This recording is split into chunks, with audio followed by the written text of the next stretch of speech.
pe vremea mea fetele nu se destrăbălau ca acum. Treci mai repede să nu te văd, treci! Ei, Delia? Nu țipa la mine. De unde vii la ora asta? Ce e cu tine? Asta văd. Câte pahare ai băut?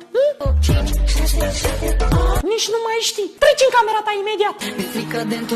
Cum să nu? Dar să umbli noaptea prin baruri nu ți-e frică? Ai grijă să nu cazi din picioare. Nu mi-e frică să cad, mi-e frică să nu cazi tu. Cum să cad eu? Nu vezi că stau jos?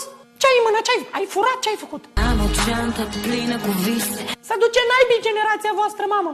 Ce zâmbești la mine că nu glumesc? Zâmbesc acum, doar pentru că mă vezi tu. De data asta nu te mai ieri, Delia. Treci în camera ta imediat. Am nevoie de iertarea ta, nu spune care ai fost și tu așa când Ei, cum îți permiți? Niciodată pe vremea mea fetele nu se destrăbălau ca acum. Treci mai repede să nu te văd, treci! Ei,